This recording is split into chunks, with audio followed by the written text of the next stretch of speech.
And welcome back, everyone. I am very excited for our next session. We've had three tremendous conversations, really thinking about the possibility of digital in three sort of chronic care use cases where there's critical need for us to be able to better connect patients at the right time with the care that they need in the given moment. As we start to bring all of this together, as we start to think about VA as the home for digital innovation for veterans and patients across the country, I'm delighted to welcome Katie Palmer from STAT to moderate the next session. Katie, you've written such important pieces on the technical questions, whether it's around data sharing, whether it's about security, whether it's about ethics, sort of underlying the whole sort of digital innovation ecosystem. We heard Rob Califf earlier talking about the importance of not sort of, imposing 500-point care solutions on every health system and multiple upon every sort of clinician and patient. The power of the VA to be the correctly incentivized partner to sort of digital innovators. So I'm delighted to hand the reins over to you to guide this particular session, the leaning tower of data, the infrastructure required for success at scale. So Katie, it's all yours. Thank you so much for having me, Jen. The lineup has just been so incredible so far, and I've learned so much. So I'm happy to continue that conversation to talk about some of the technical challenges facing some of the ideas that we've been discussing today. Before the panel assembles, the full panel will have the opportunity to hear from some experts directly about their experience. So I'd first like to introduce Kimberly McManus to share her insights from the VA perspective. Kimberly is a White House Presidential Innovation Fellow working with the Office of Information and Technology at the VA. So welcome, Kimberly. We're excited to hear your thoughts. One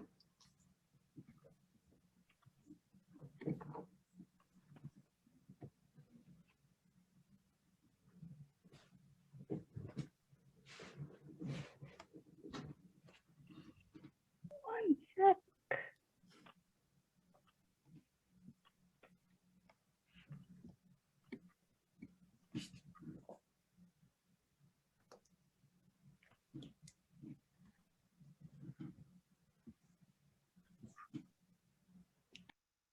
Okay, not getting it perfectly, but can you see the slides? Yep, we've got them. Okay, I'm very excited to be with you here today talking about data infrastructure and digital health at VA, as well as some of the places we're looking to go in the future. As we all know, VA is an enormous healthcare system, the nation's largest integrated healthcare system with over 9 million veterans enrolled in a VA healthcare program. And this results in a network of over 850 hospitals and outpatient clinics across the country. And this massive size results in thousands of digital health related applications requiring data infrastructure and transmitting billions of data points every single day, needing to integrate those and share those in different places. Due to all of this, VA is continuing to strive and really modernize that data infrastructure so that we can really push forward with that concept of anywhere to anywhere, meaning that veterans and healthcare providers can be located anywhere and can communicate effectively through digital tools. Like at many other organizations, the COVID-19 pandemic accelerated this digital health transformation at VA. We saw digital services that had truly rapid uptake during the pandemic. There was a over 1,000% surge in veteran telehealth visits in the first few months, as well as over a 24% increase in secure messages. And these tools were just really dramatically beyond what we'd seen before, and we needed to develop some new methods. This kind of served as the activation energy to develop a whole suite of new digital tools. And these tools were based on our modern cloud-based data infrastructure and DevSecOps approaches we had developed at the VA over the past few years. We needed new tools for information sharing. How did you get information out to veterans in a cohesive and efficient manner? For symptom screening, after the initial lockdown of clinics, when they started to reopen, initially screening was done manually. We developed an application that allowed this process to go much more quickly. for vaccinations, both for getting information out about vaccinations, as well as help scheduling appointments, et cetera. For clinical trials, VA served as a site for some of the COVID-19 vaccine trials, and we developed a registry to help identify individuals interested in participating in these trials.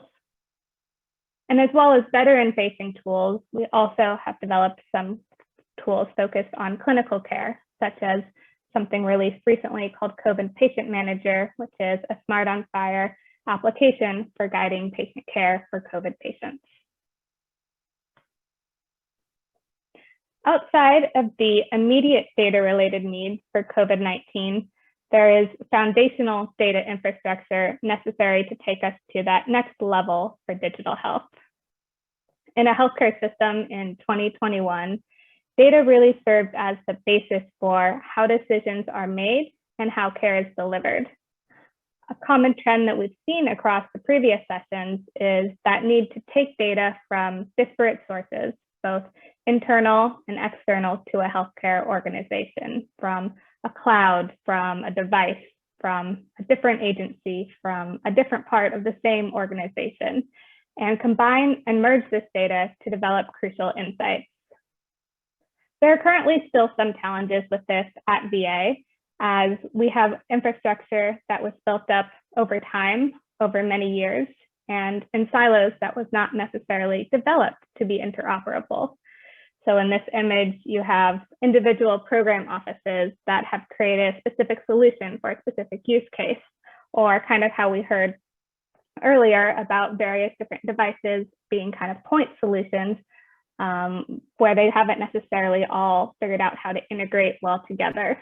And this can kind of result in additional work to even find data and process it, and a lot of overhead there, where what we'd like to move towards is this framework on the right, which is how do we break down these silos to democratize data access and improve the ability to scale these valuable digital health technologies throughout the system. Some key features of digital health data platforms are, one, striving towards those FAIR principles. So that means that data should be findable. You physically know where to look for it. It should be accessible. So not only do you know where to look for it, but individuals with the proper credentials are able to access it. Interoperable. So you found it, you've accessed it. Interoperable means that you can understand it easily and it fits in well with other systems. So this often means adhering to standards such as the FHIR standards or various ontologies such as SNOMED to kind of form that common language that we can all communicate with each other with. And then reusable. Not only have we found it, accessed it, we can understand it, we can actually reuse data for multiple use cases to accelerate the overall impact. Modern data platforms also need advanced analytic tools and computing resources for AI ML. Electronic healthcare record data is enormous and has a huge potential to allow us to run advanced models on that. And to do that, we need these advanced analytic tools. A very important one is integration with clinical workflows. So once we have this data platform, we need to make very sure that we're able to easily integrate this with tools that clinicians use every day to make any insights generated from it actually usable in clinical care. As well as enforcement of the appropriate data access to protect veteran privacy while also leveling the playing field for open data. Also making sure that we adhere to ensuring that we have secure infrastructure and ensuring that anything we do with the digital health platform can promote health equity as well. And then lastly, the capability to scale data products across the enterprise. There's a quote in VA that once you've seen one VA, you've seen one VA. And there have been challenges in the past with scaling from one site to throughout the enterprise. And so we want to help break down those barriers by making that process easier. To this end, VA has set up a new cloud-native enterprise data and analytics platform named Rockies in 2020. The platform allows the systematic curation, organization and integration of diverse data sources, from the electronic health record data to mobile application data to, in the future, sensor and imaging data that will allow us to deliver higher quality care faster to veterans. Some examples of projects that we're currently working on in this platform: one is a calculation of something called the medication possession ratio, where we dramatically shortened the calculation time while expanding the scope of the patients and scope of the medications included in this calculation. Results like this can also be thought of in terms of data products. Once it's been developed by a data platform, you can have one source of truth that can be used simply by other groups throughout the enterprise, as opposed to many other groups developing their own version of the application and doing work in parallel. Another area and projects that we're working on in this platform is natural language processing infrastructure. So when electronic health records moved from paper records to digital records, a lot of the data ended up as this big jumble of unstructured free text notes that need information extracted either very slowly and manually or through automated methods. So we're setting up some infrastructure where we're creating our internal NLP models, as well as bringing in external NLP models and making it easy to share that across groups, as well as to deploy it in clinical settings. As well as developing internal systems that allow aggregation, processing, and transformation of data, VA is also investing in how data is exchanged between organizations and enhancing how VA works with the digital health industry. Similarly to internally, standards such as FHIR, Smart on FHIR, are crucial to enabling interoperability and giving groups that common language to speak to each other and exchange information with. One example of a project we're working on within VA is the Lighthouse API platform. And this is an API platform that gives developers secure access to VA APIs so they can build helpful tools and services for veterans. Some of the current APIs that we have are for benefits, for facilities, for health, and for veteran verification. Looking ahead, we have a lot of work to do. We're excited to continue working on this.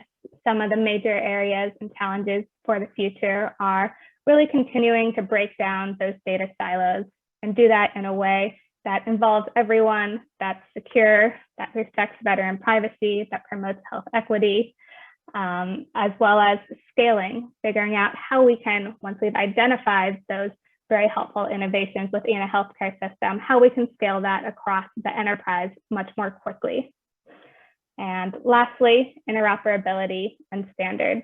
It's difficult to get all your data in one place, but if we can make our systems and tools interoperable using common standards, we can exchange information and develop innovation quicker.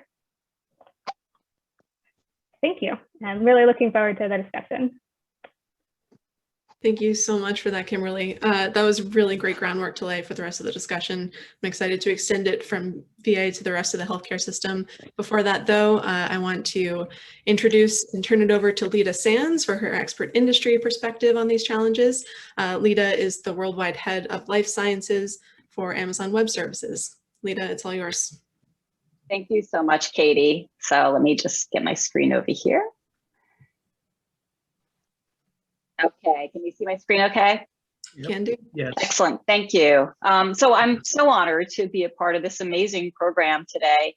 I've actually been in the industry for 20 years, and digital medicine's been such a really passion of mine because I've seen the huge impact that it can have on patient health.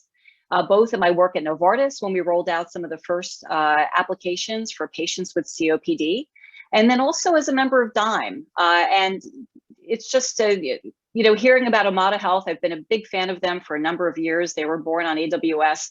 And just to see at scale how they've been able to prevent or even reverse type 2 diabetes for patients who it was a way of life, right? So a lot of the examples that we heard today were delivered using cloud computing. And what I want to do is just go a little deeper into the cloud and maybe dispel some myths and provide some education around what we mean by security and interoperability, and how that helps these digital health capabilities to scale to support better patient outcomes at lower costs. And our goal at AWS is really to enable the transition to precision medicine and personalized health, but it can't be built unless you have that strong foundation of security, data privacy, and compliance with global regulations. So that's really what provides the foundation upon which all the fragmented data we've been hearing about that's trapped in these different healthcare silos can then be freed and combined. And then with AI ML tools and analytics can be applied then to really advance these health outcomes through unique personalized insights. And this is just a sampling of our customers that we work with. I was so excited to see many of our customers present today, such as Gluco, Pear, Bioformis. And over the past 9 years, what we've been busy building is a secure healthcare and life sciences superhighway with the on-ramps and off-ramps to enable all of these organizations to connect with consumers and with each other so they can have a meaningful impact on health experiences around the world. And we've also been honored to work with a VA to do exactly this. And our journey together, I think, is a great way to demonstrate how the cloud at scale works. In 2017, we received the certifications needed for us to work with the VA to support their healthcare modernization goals. And you heard some of this earlier, but I'll just spell some of it out for those of you maybe who come from other countries or just new to this information.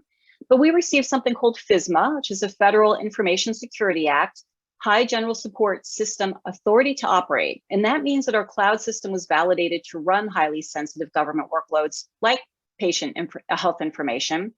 And we also received approval from the Joint Authorization Board under FedRAMP High Baseline, and FedRAMP stands for Federal Risk and Authorization Management Program.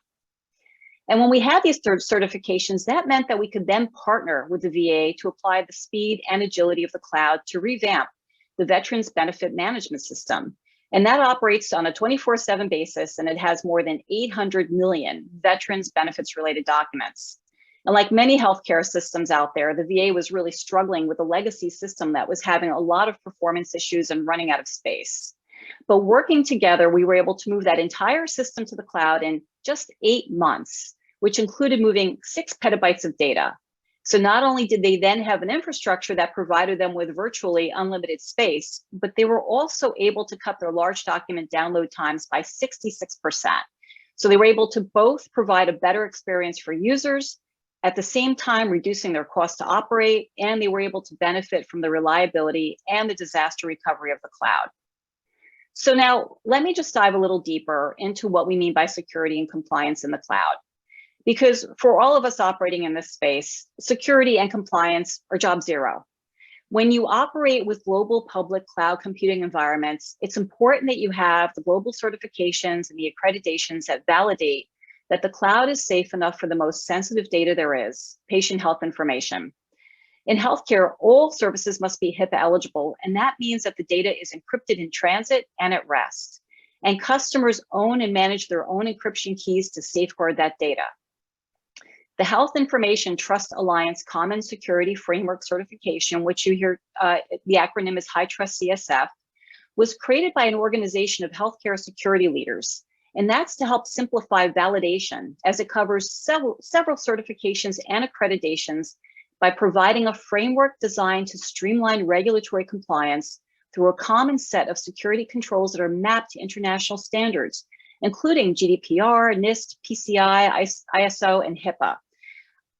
AWS now has over 120 services that are certified. And that means that all customers who run on AWS and use those services inherit that posture and that certification. When you start building in the cloud, security is a shared responsibility model. So what that means is that the cloud provider is responsible for everything from the host operating system down to the physical security of the data center, while the customer is responsible for building applications that are secure, including the use of encryption keys, as I mentioned before.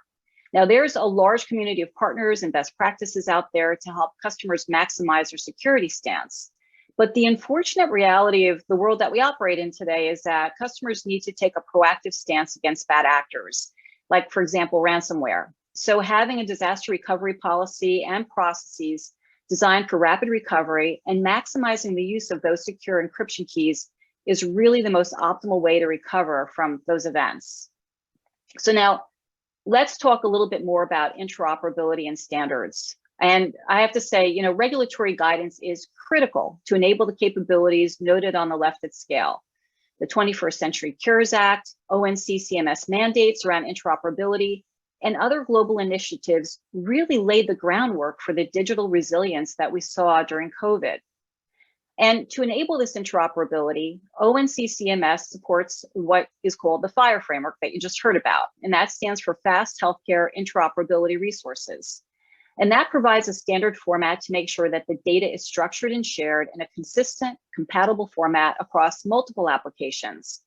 It uses common web technologies and is optimized for mobile apps through a standard interface. It's the next generation standard created by HL7, and HL7 stands for Health Level 7, which is an international standard for transferring and sharing data so that healthcare organizations can exchange health data with one another, even if they're on completely different systems. And the standards span across 7 layers, from the physical layer through to the application layer. But sometimes we have organizations that haven't yet updated their data to be in the FIRE format. So there are companies out there like InterSystems, for example, that can help them automatically convert it into FIRE so they can accelerate time to value for that data. Now, once security and interoperability are achieved, there are also services like HealthLake, for example, which is a managed service that can further simplify bringing together longitudinal health data from these disparate health silos, such as clinical notes and lab reports and claims data. And they can also help to enable the transformation of unstructured data into meaning, so that tools like AI/ML can be applied to derive meaningful insights. And I'm going to cover some of those use cases in a second. But of course, you know, as we continue to innovate with the use of mobile apps and sensors to improve health and wellness, it's important that we pay attention to how we apply the same security and compliance posture to Internet of Things, these sensors. This means that being able to control, manage, and secure devices at scale by applying the same security credentials and key management and keeping the data secure with transport layer encryption. We're really excited to be a part of the DIME Sensor Data Integration Project so that we can produce guidelines and tools that are going to help to enable the safe and secure sharing of that data to accelerate the use of sensors in healthcare. So just to summarize, this list here provides the 6 design criteria that every organization should use when they are considering how to design their optimal environment for healthcare data. So now hopefully I've given you a good underlying foundation of what's needed to support healthcare innovation in the cloud. So let me give you some quick examples of how companies are actually using it. Philips, talking about IoT, Philips built their Health Suite data platform on AWS. And today that houses 40 petabytes of data, including personal health information, and it leverages IoT services that enable over 11 million connectivity solutions to clinical and consumer devices. Not only does the cloud help them dramatically scale, but it also helps them do it very rapidly and with dramatically reduced costs. Cerner built their Healthy Intent population health management tool on AWS, and in it they have data from over 240 million people in the US. They've been able to apply AI/ML to do things like detect patients who are going to progress to congestive heart failure with as much as a 15-month lead time. And that helps to enable clinicians to put in place interventions so they can prevent costly hospitalization, or even worse, death. The Children's Hospital of Orange County, CHOC, has used Healthy Intent for other projects, including reducing readmission rates and creating algorithms that in their case can predict progression to severe sepsis. They note that because Cerner had the data in the FIRE format, it made it really simple for them to be able to retrieve the data for their analysis. These data also provide a lot of operational efficiencies too. And one example is with Beth Israel.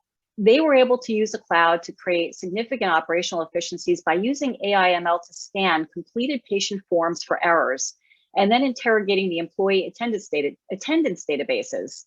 Then they were able to take this data and reduce their OR rescheduling by 18% at virtually no incremental cost. It cost them $600 a month.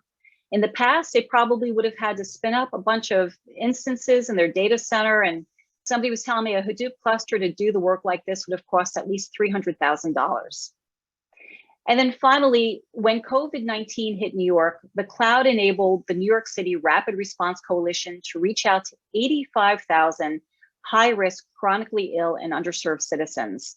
Now, this is a great example of meeting customers where they are, because in this case, they use text messages to connect people to resources, including access to food, emotional support, and medicine.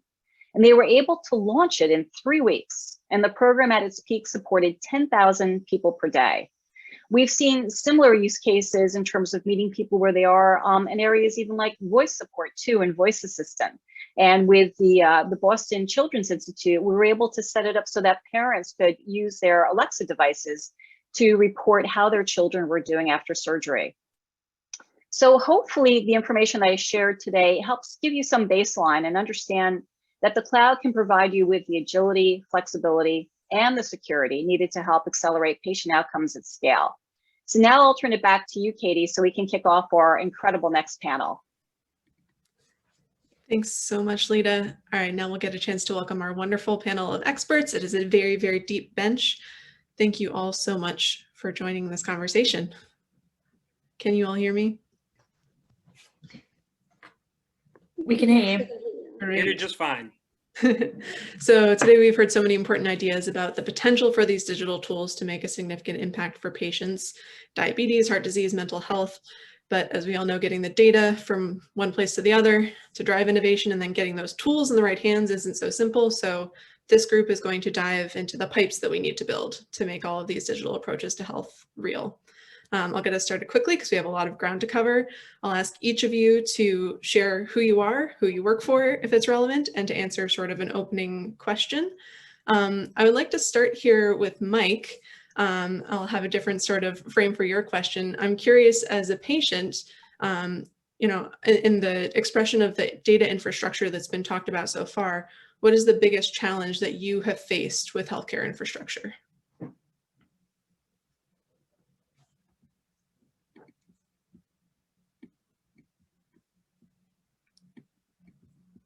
Can you unmute yourself? Great. I don't think I can hear you, Mike. You're unmuted, but I still can't hear you. Is it the same for everybody else? I can't hear Mike either. All right. Mike, do you want to try a different audio and I'll move on to somebody else for a second? Sounds good. All right. Next up, instead, let's go to Ricky for an introduction. And instead, I'll ask you, what's the biggest infrastructure challenge you see in your workplace?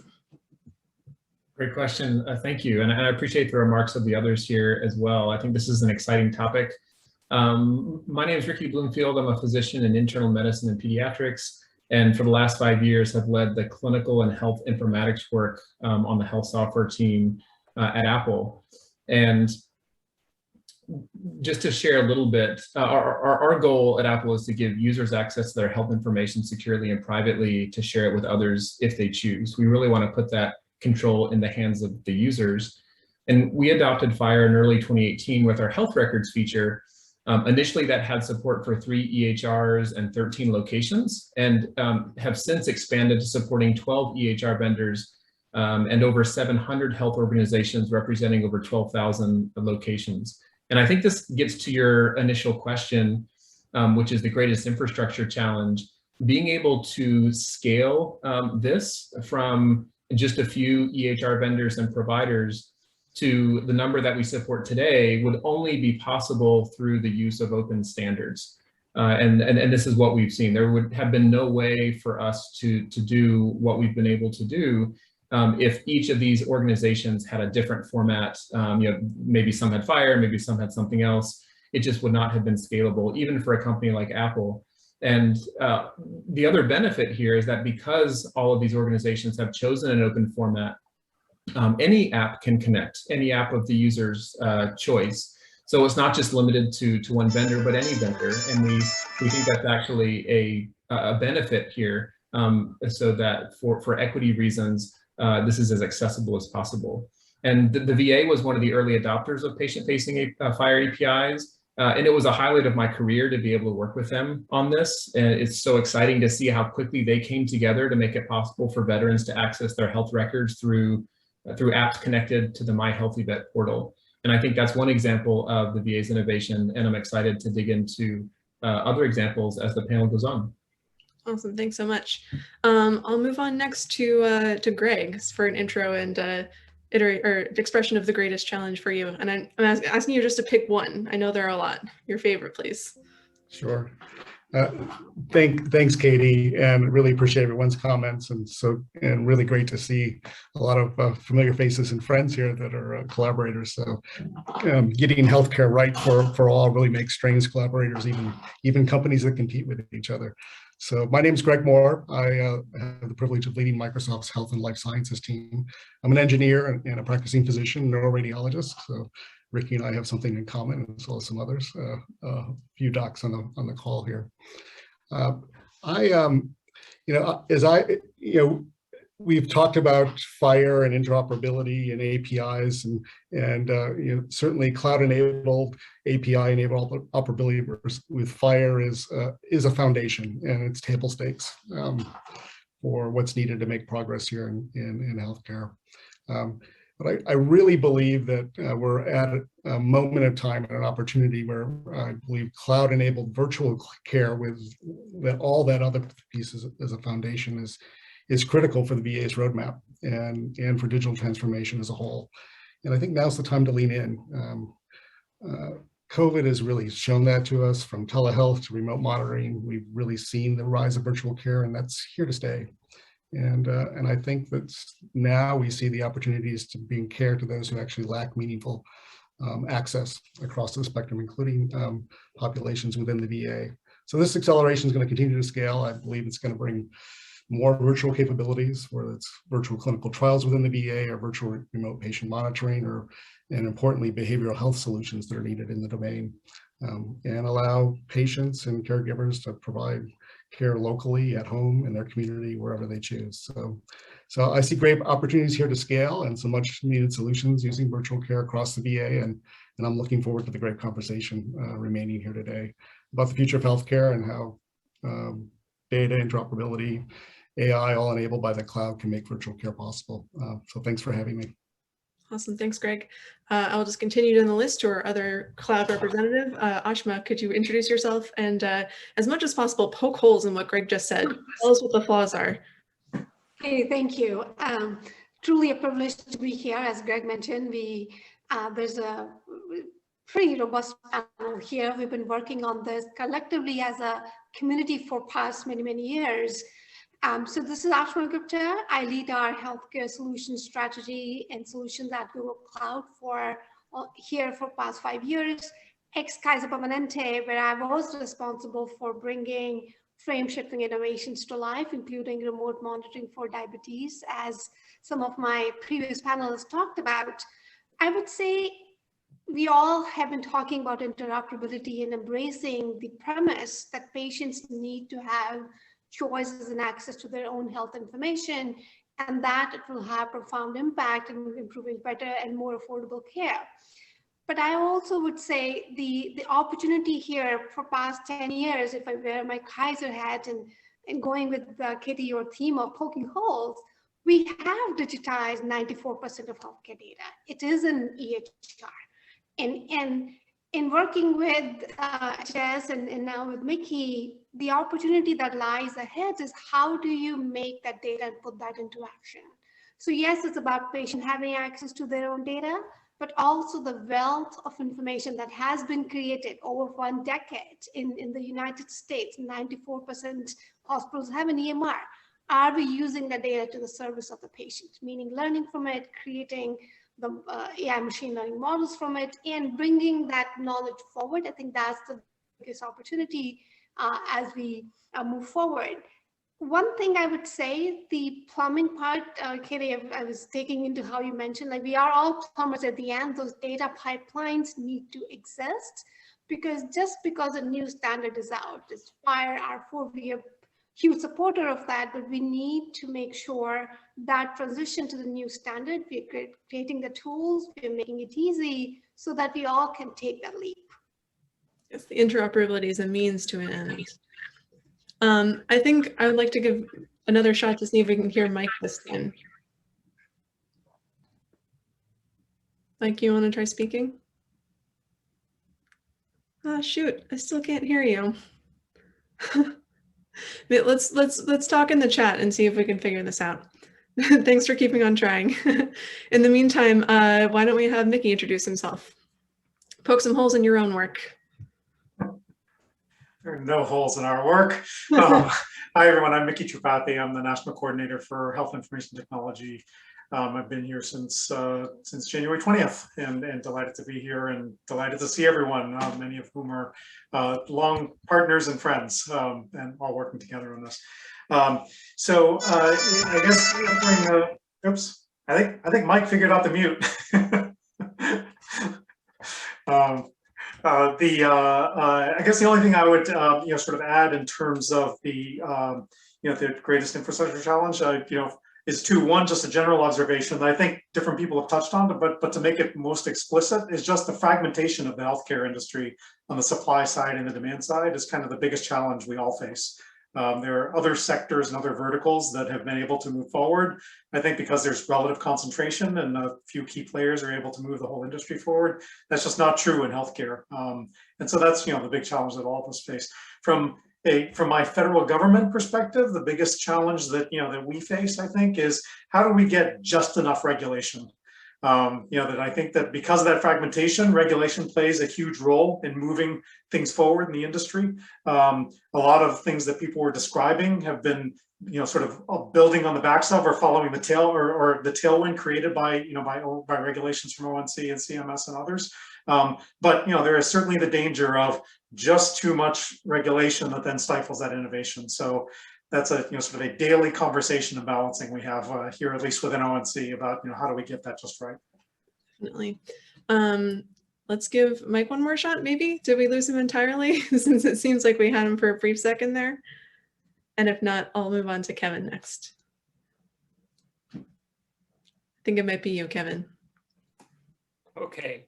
All right. Well, I'm Kevin Fu. I'm the acting director for medical device cybersecurity at FDA's Center for Devices and Radiological Health. And I think one of the most interesting things to address has to do with the integration of cloud technologies and therapeutics and diagnostics, because 2021 is the banner year, the first year where there was an inflection point where a cancer radiation therapy company was unable to deliver the radiation therapy because of a cloud outage caused by ransomware remediation. And this is the first instance I'm aware of where a cloud outage resulted not just in medical records being unavailable, which is quite inconvenient, but in this case, leading to the harm being patients not being able to receive their cancer radiation therapy. So that is a big challenge in my view. How do we keep medical devices safe as we continue to innovate and use cloud technologies, but understanding that if you have 5 nines of uptime, that is meaningless when it comes to computer security against any kind of reasonable threat today. Thanks so much, Kevin. I think we might have a backup to meet Mike for a second before we dive into the conversation. Mike, do you want to say hi to our panelists? Yes, I do. Hello, everybody. Can you hear me now? Can. Yes. Tell us a little bit about your experience, Mike. The question that she asked me was that what problems am I encountering? And mainly, as you see, the technical part of it. I'm still having trouble with that, as you see, even though I thought I had this figured out. And the other thing, just access to the system. There's a lot of vets that don't even have smartphones. And there's old dinosaurs like me that don't even know how to use the technology.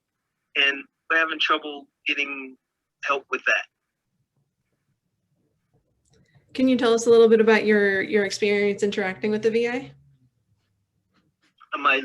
Repeat that? Can you tell us about your experience with interacting with VA, Mike? The drafting, you said? VA interaction? Oh, VA interaction. Yeah, I think it works good. The telezoom, doing the Zoom, interacting with the doctors. I think it works well. Once I did figure it out and got online, I had no problem with that. I enjoyed it, but like I said, the problem was setting up a system, as you see, and just working out the bugs of that. Awesome. Looking forward to diving into it more. And I'll just have Kimberly, if you want to say anything more about yourself as by way of introduction, and also just to explain what your greatest infrastructure challenge, even though you've gone over a lot of them already. Yeah, hi again, everyone. I'm Kimberly, White House Presidential Innovation Fellow in the CTO office at the VA. I think I've covered most of my data infrastructure challenges. I think silos and I think as was said earlier, really making sure that we can get innovations that are being developed out to the end to clinicians, and how do we develop the infrastructure to get for that whole end-to-end solution. Yeah, I mean, the first question I really wanted to put to you was, as we're talking about extending some of the interoperability efforts that VA has done internally, and we're looking at the nationwide health system doing similar things, what lessons would you have the broader healthcare system take away from what VA has done, and what would you absolutely say, steer clear, avoid, red flags?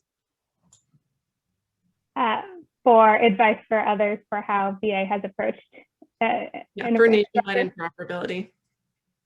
Yeah, I think some of the programs that I listed, such as the Lighthouse API platform, is one that's been really successful, and that we were able to develop APIs that make it easier for veterans and third-party apps to access data efficiently. And I think one of the things I love about the Lighthouse APIs is how easy they are to use for anybody. Before, when I started at VA, it was very clear what I needed to do to access and leverage these systems without ever talking to anybody.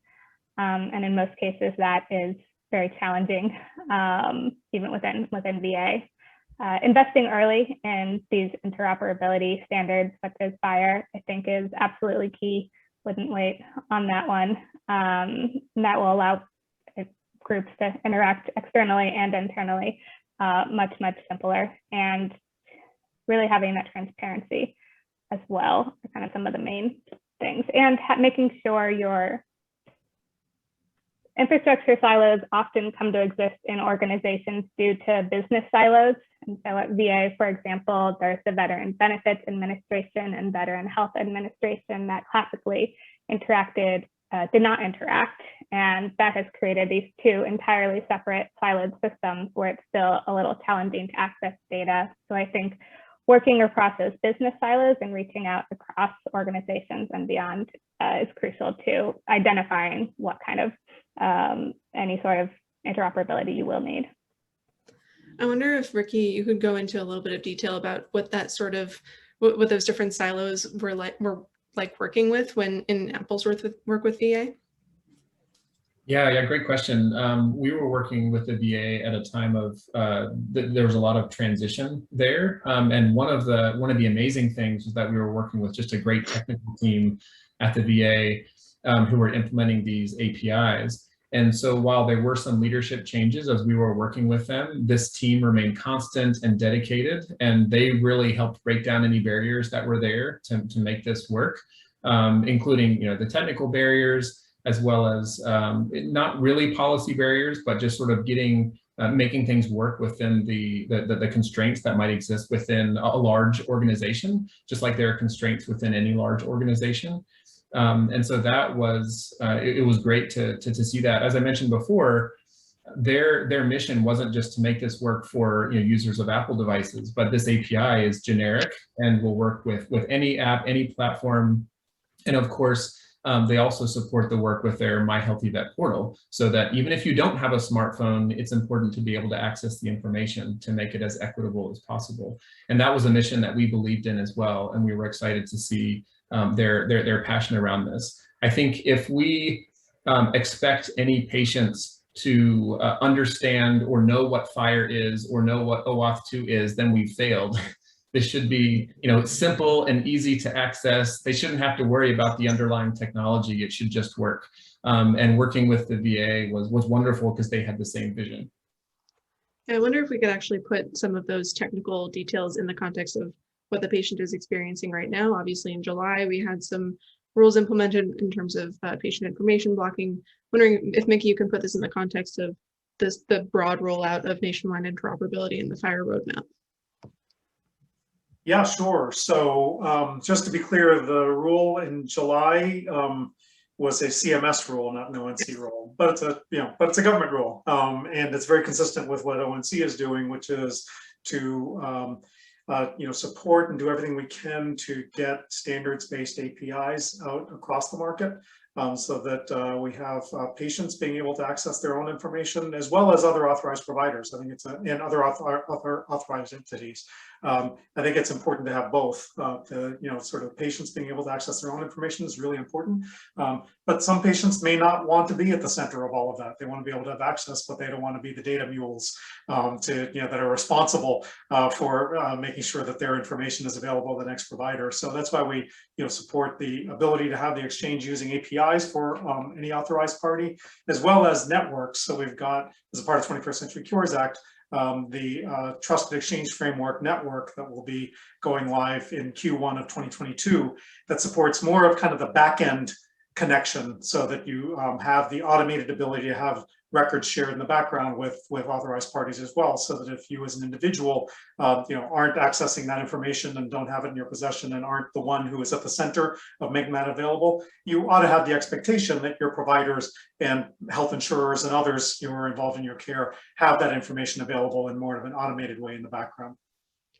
I'm curious if we can try to pick apart a little bit the different infrastructure challenges of different types of patient data. I was really interested in the diabetes discussion around, continuous glucose monitoring data being patient owned, and in some ways sort of subverting the existing healthcare system to stay completely owned by the patient. What are the security implications of having different types of patient data, some of which are system owned, some of which are patient owned? This is sort of a broad question for anybody who finds it useful to answer. Yeah, I'll answer that from two different angles. As I mentioned at Kaiser Permanente, I was responsible for building a remote monitoring system where we were getting data from glucose meters and devices. And now we see, how do you rethink chronic care? And you're absolutely right. The patient-generated data needs to come back and be part of the patient workflow or the clinical workflow. But I will also tell you that working with many physicians, they don't need more data. They need more insights. So yes, this is a very meaningful data, but we need to make it easy that we capture the insights and the signals and also surface those signals into the clinical workflow. So one of the things with Smart and FHIR type of framework is bringing that insight and the analytics at point of care, and we need standardized ways to bring that information into the clinical workflow. So yes, there's devices, there's security of the data, and then is that data, it's not just sending bits over from these devices to, are those bits resulting into a meaningful connection with the patient? And that's where I think the last mile of getting those insights, and I would say data is great, insights are better, outcomes are where we need to go, from data to insights to outcomes. And that's where I see still, when we work with a lot of organizations, they're looking into how do you integrate that patient-generated world with the EHR world. Definitely. And, as Rob was saying in the cardiac care session, the cloud was basically built for this kind of thing, but exactly how it's going to play that role is yet to be very clearly defined. So to both you and Greg, how far do you see cloud going and playing a role into getting those, executable, clinical decision support algorithms, getting to the point of care? Where do you stop? So I think as we lean in as technology companies, and from a Microsoft view, I think cloud-enabled tools are there to support the providers, like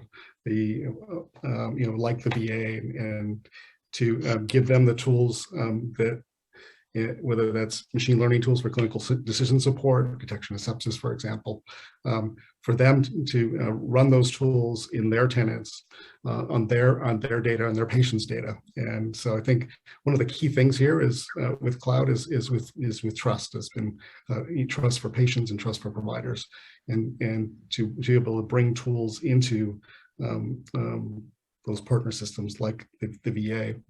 I will say, even as we talk about all this tech, and Ricky highlighted this as well, we've failed if this tech is actually visible to our end users. And I was so appreciative of Mike's comments about as he brought forth the challenges that his peers and colleagues are having with accessing care. So I think to get cloud right, we also need to simplify, and we also need by design to build in tools for access and equities and health equity as we go forward, and do that by design.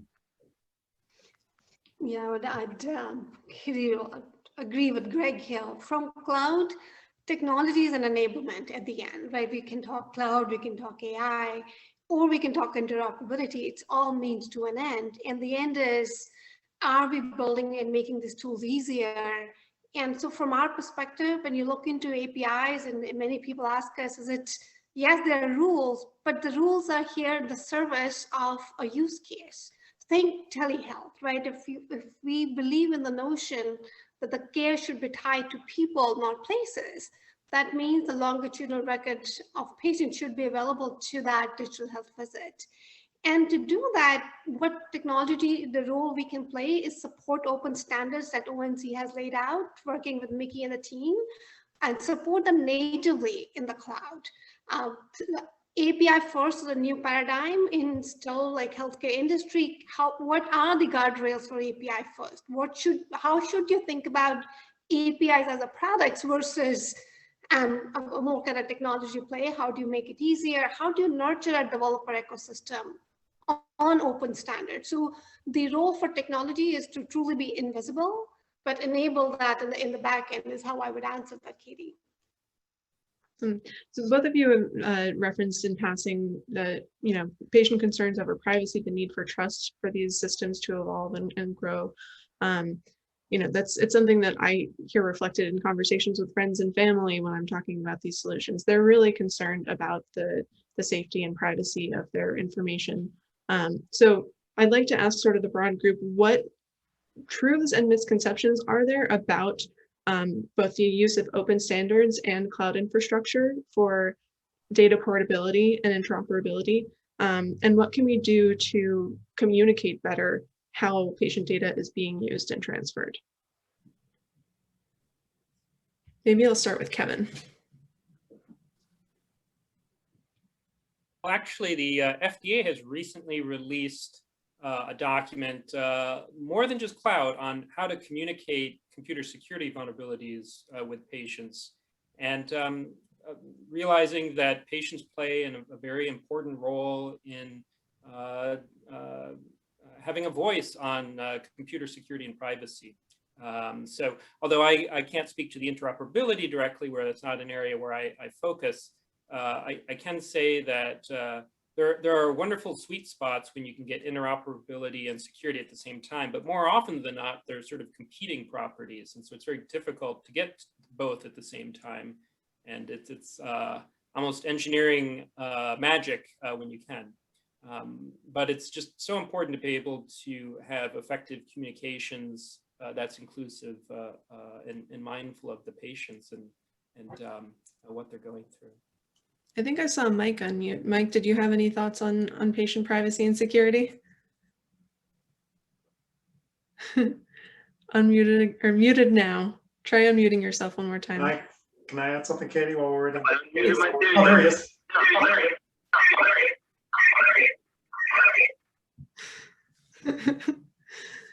Here we are. Go ahead, Micky. Okay. Yeah, I mean, I think the other piece that we should, be really cognizant of is just the security and privacy issues related to information going outside the boundary of HIPAA, and people's just not having a full appreciation of that. I mean, Mike, I think is, explained very clearly the issues of making sure that users understand technology. But the other part of that, which is perhaps even more complicated than just understanding technology, is understanding what risks are you taking when you put that data into have that data in your own control, and in the U.S. where we don't have a general privacy law. And I think that there is sort of a lot of sort of concern about how do we get that right education to individuals so that they do have the comfort or at least the knowledge of what it is they're getting into and what risks they might be taking when they take that information into into any arbitrary app.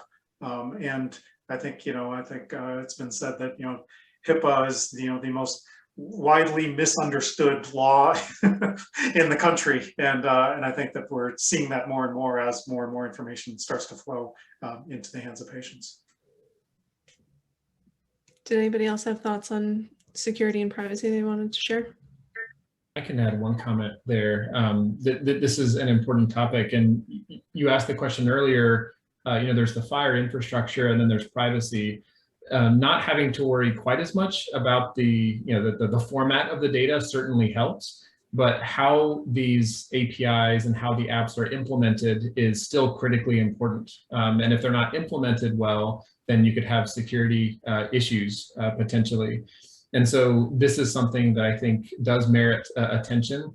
When we designed our health records feature, we took this very seriously. Security and privacy isn't something that can be bolted on after the fact. It's something that has to be built in from the very beginning.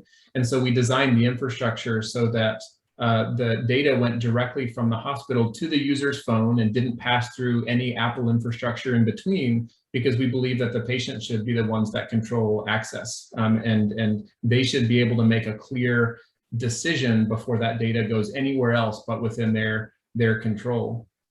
And it takes time and thoughtfulness to walk through that process to make sure that you're abiding by those promises that you're making to users around the security and privacy of their data.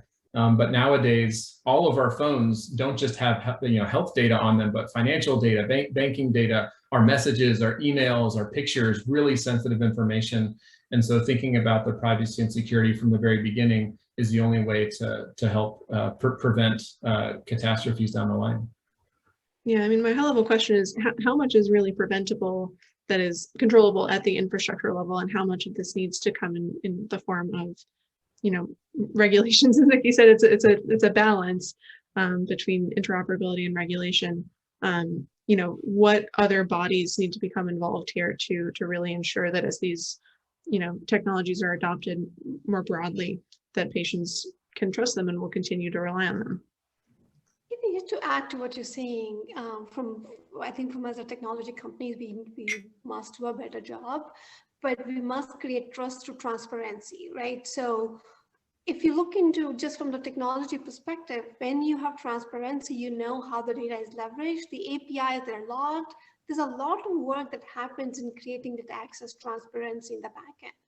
And we have very publicly supported trust principle from Google Cloud perspective. There's 7 of them, we list them, and we then back it up by a third-party audit. So there's tremendous amount of thoughtfulness that goes into both safeguarding and supporting the privacy for the customer's data. And one example that I've used enough is when let's say you go to a bank and you have important family jewels. Just because you're storing that in a bank locker, that's where cloud storage comes in. You have the encryption key like your bank locker key.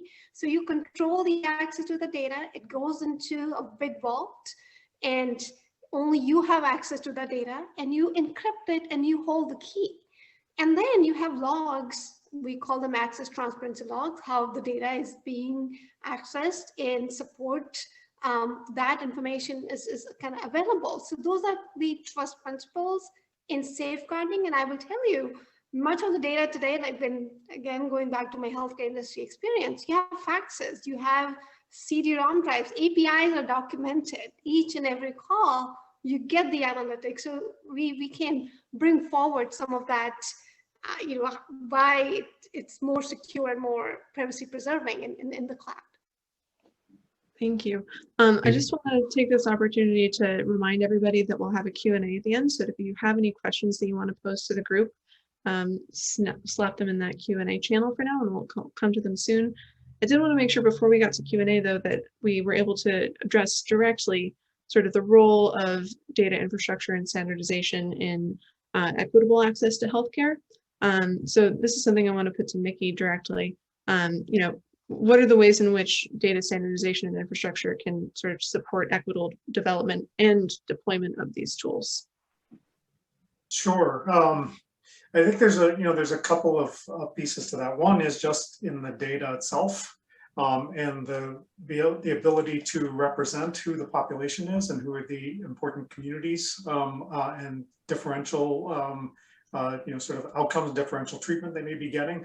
So the first thing is just being able to get the information to be able to index and segment that appropriately. And right now we have a tremendous amount of variation in the ability to even collect that data consistently. And one of the challenges, as the health equity expert had told us, is that if you're not counted, you don't count. And so if we don't have that information, we're not able to do the kind of stratification that we want to be able to do, to be able to say, for example, according to any given quality measure, are we seeing differential quality delivered to different communities? And then that, so that's the first piece. And so from an ONC perspective, we have, we require in certified EHR systems, the collection of data according to the ability to collect data according to the CDC data set, which is 900 plus categories of race, ethnicity, language. But there's wide variation in adoption of that data set. So that's one of the challenges that we have when we're working with our federal partners to say, how do we get greater consistency around that, both within the federal government, because there's differentiation across the federal government, as well as in EHR systems. We also just added in the latest version of what's called the US CDI, which is the US Core Data for Interoperability, which I like to think of colloquially as the minimum data set of the healthcare delivery system, because it's what's the data that's required to be available in all EHR systems, certified EHR systems, for interoperability. And we added in July 5 social determinants of health data elements and SOGI data elements, sexual orientation, gender identity data elements as well. So that begins the process of having those be required in EHR systems today, along with REL for interoperability. And that begins at least that process of how do we have the right data so that we actually have enough background on the patient so we're able to identify these communities. The second part is how do we turn that into action? So data in and of itself just to let you identify things, but you want to be able to act on that data to be able to intervene more upstream to the greatest extent possible. So how can that data actually fuel the ability to have interoperability to be able to order social services, for example? So we have a pilot project that we're funding with the University of Texas at Austin to be able to have ordering of social services like housing assistance directly out of an EHR, for example, in the same way that one would order a referral to a cardiologist, for example. So I think it's both about the data as well as turning the data into action. Awesome, thank you. When you bring up US CDI and incorporation of social determinants of health, I wonder if we actually see an opportunity for solving one of the problems we've experienced here with with technology access. We've seen that internet access, device access is going to be a gating mechanism to so many of the tools that have been discussed today. I wonder if at some point internet access may be considered a social determinant of health that is considered part of that minimum viable data set. I think I'm going to take a look at our Q&As now. We have one.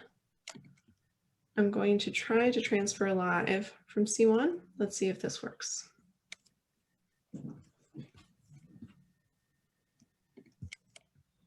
I'm having my own technical difficulties.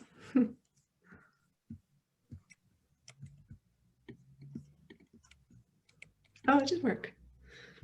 Would you like to unmute yourself and ask your question? Sure. Hi, my name is Siwan. Thank you for the wonderful discussion. It's been very thought-provoking. One of the things we've seen in the news is the environmental impact, environment by like Mother Earth environment. So I was wondering if anybody could speak to maybe some of the improvements made or the area of opportunity in setting up global standards on making sure we protect our environment when we do cloud computing. Thank you.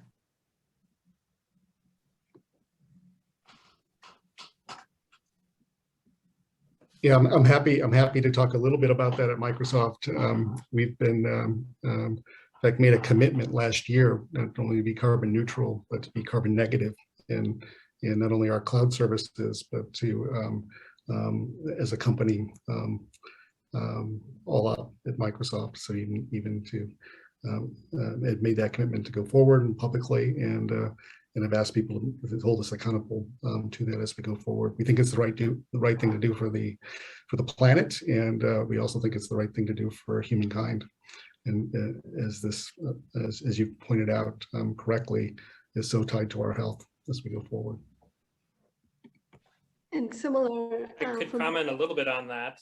I know some of the industry has co-located their data centers near hydroelectric power. I know in Massachusetts, a consortium of universities, including UMass Amherst, have put a R&D cloud infrastructure near one of their hydroelectric dams. And then on a more whimsical note, one of my sons has a solar panel where he wants to harvest Bitcoins apparently in my garden, but that won't solve the cloud computing problem. Yeah, I think this is something that breaking down silos and creating these data platforms can really help with as well, because now we don't have the same models being developed for very similar use cases, but we can all share kind of one set of models that had been developed. And then I think also when we think of solving a problem, it can be fun to throw the latest and greatest fancy model at it, but sometimes simple solutions can solve the problem just as easily with a lower carbon impact. And so keeping those things in mind as we develop solutions.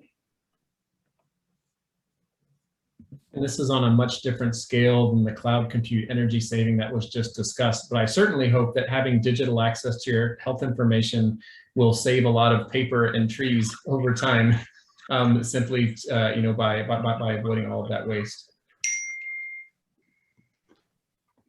I think from cloud perspective, Vicky, also just to double down on what Greg was saying, and Google is carbon neutral today, but aiming together, our goal is by 2030 to enable 24/7 all vendors. And we are encouraging the community and sharing our methods and enabling organizations, even when you won't run your own data center, to how to transition to more carbon-free and sustainable systems. So we are doing big announcements and also bringing forward some funding as well for sustainable efforts. Thanks, everyone.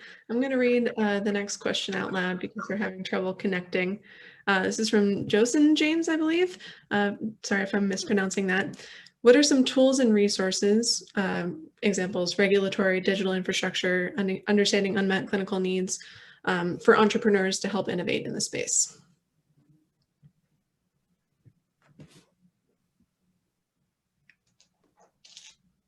Hi, this is Micky. We have a bunch of stuff on the ONC website, which is sometimes easy, sometimes hard to navigate. But there's a health IT playbook on the ONC website, which is designed to be, sort of relatively user-friendly, a flyover over tons of different use cases with embedded links to more detailed kinds of resources on the ONC website and in other places. So I would certainly suggest just taking a look at that. It's the Health IT Playbook on the ONC website. I bet there are some great time resources too. Yes, Jen just chatted to everybody. Is there anybody else who would like to provide some resource examples? Absolutely. I think from cloud perspective, we are investing very heavily in supporting interoperability natively and creating those healthcare data platforms. So I would encourage the innovators, the entrepreneurs, and the startups to really leverage the open standard and APIs and leverage the plumbing that we are building, because at the end, it is about those use cases, and that those use cases will come from the entrepreneurs and innovators like yourselves. Yeah, and I would just add, even citizen developers, so solutions that are no code or low code on Power Platform. Once we have all the data together with interoperability, then you can do amazing things with that using tools like Power Platform, and you can go to Microsoft Cloud for Microsoft for Startups and see a lot of tools there as well. On a final note here before we have to finish up, I would like to just hear from all of you if there's any, this work obviously needs to work across many different levels of expertise. We talked about breaking down silos. Is there any group that is not represented in this panel here that you think should absolutely be part of this conversation as we continue to build this infrastructure? two like 2-word answers here. One that always comes to mind for me is, in addition to patients, making sure we engage caregivers as well. And that includes parents, it includes other family members or professional caregivers who have a strong voice here. Yeah, and I will say I'm so sorry we couldn't have more of Mike's actual patient voice here in this conversation. We'll catch up with him later for sure.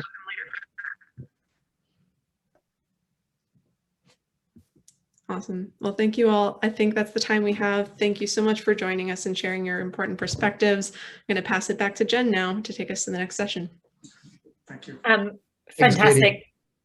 This was absolutely terrific. Yes, Katie, thank you for moderating a really tremendous session. Thank you to Mike. I think this is a reminder why sort of, you know, despite the best tech prep, we have to make things sort of infallibly easy. It sort of harks to many of the discussions we've had today. Lisa, Kevin, Micky, Greg, Aashima, Ricky, Kimberly, tremendous remarks, tremendous comments. This was such an important discussion to pull all of the different elements together. And what sort of really inspired me sort of during this conversation is not that the solutions are simple, but that you're all so aligned on what needs to happen. And the technology is certainly there. And it's up to us as a field and as innovators to sort of commit to bringing this all to bear. So thank you for your time with us today. Katie, thank you for leading a wonderful discussion.